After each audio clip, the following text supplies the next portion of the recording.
Hello, I'm Jerod Gay with PWEA. For the first Bargaining Tidbits video, I'm going to kick things off by sharing some of my own impressions from Friday night, which was the last night of collective bargaining, December 1st. If you want more details on the kind of objective nuts and bolts breakdown of what occurred on Friday night and the collective bargaining agreement that resulted from it, please go and view the daily updates video from December 4th, which is the same day that I'm recording this video. It goes through the text of the email that PWEA sent to its members today, outlining the results of the negotiations, as well as getting into some of what happened on Friday night and what the impasse over wages was concerning. So one thing you can probably already tell is that this video is a little bit different in that it is clearly not scripted in the same way that the daily update videos and the training videos typically are. This was a deliberate choice on my part because I think that for a video series like the Bargaining Tidbit series, where the entire purpose is to provide some of our own subjective experiences and impressions from bargaining team members as to what it's been like being at the bargaining table over the last 7 months, especially over the last few days. That because that's the entire point behind this, it makes more sense for us to deliver these in a way that is a little bit more candid, a little bit less polished, and a little bit more conversational. So, hence, no script, and why I am periodically looking away from the camera so that I can organize my thoughts extemporaneously. Okay, so as we go through these, each one will be from a different bargaining team member. Tomorrow's will most likely be from PWEA President Maggie Hansford, who's also the lead of our bargaining team.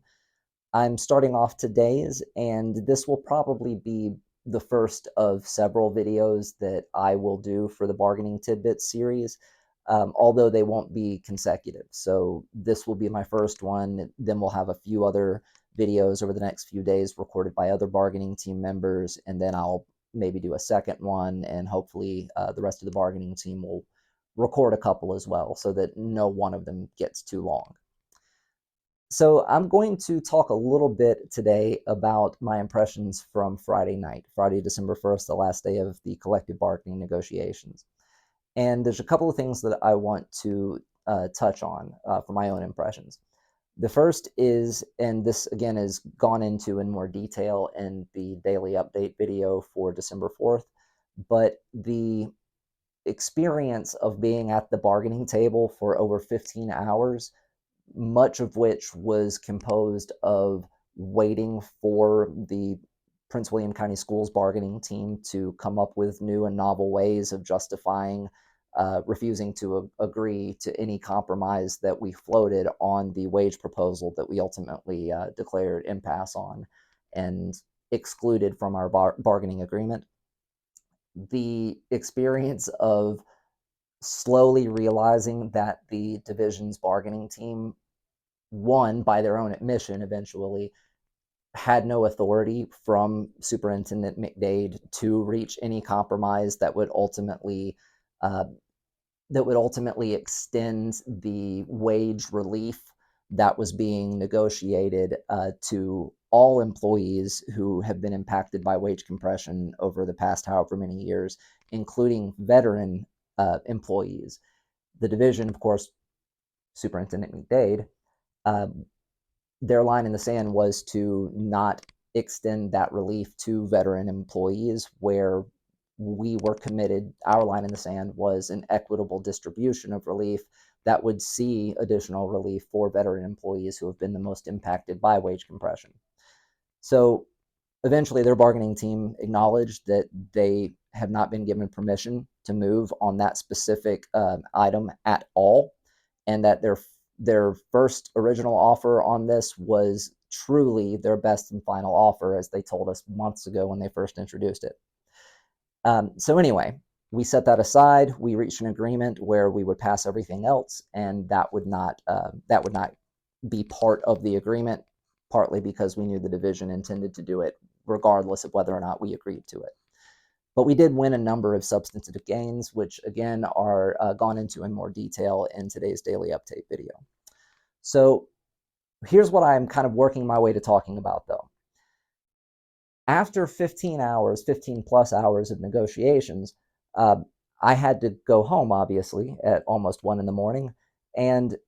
I did not have a vehicle to get home because my truck is currently in the shop. And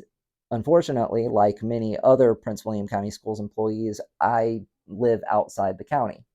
So for any bargaining team member who might otherwise offer to give me a ride home, it meant them going about an hour out of their way to do so, which I wasn't about to ask them to do after, just like me, they had been spending the last 15 plus hours in stressful, exhausting negotiations. So I called an Uber, and I wound up spending almost $50 to get home Friday night.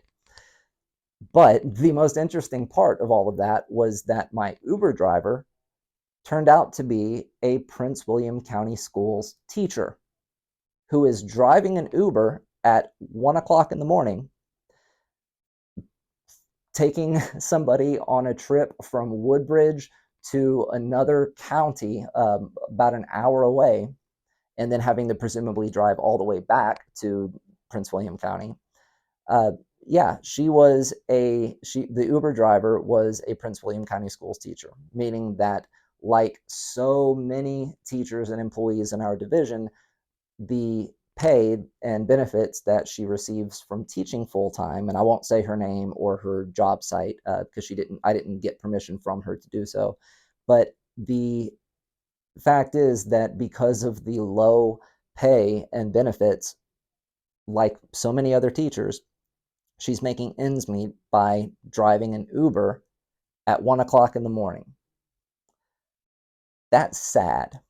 But really, after 15 hours of listening to the superintendent speak through the mouth of their union busting attorney about how they were going to do as little as they could get away with to make employees anywhere near whole for the amount that they've stolen from them and their families in terms of monetary relief in this case, but also, as we all know, in terms of time and energy, that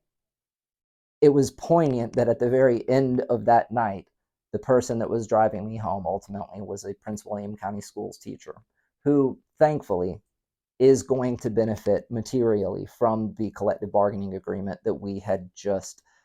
finally reached agreement with the division's bargaining team on. So tomorrow, check back and look at this playlist to see another Bargaining Tidbits video from one of our other bargaining team members, and I'll be back presumably in a few days to share some of my other impressions from Friday, as well as the last 2 years of struggle for our collective bargaining campaign. So I'm going to leave it there. To the public, thank you for listening, and to our members, solidarity.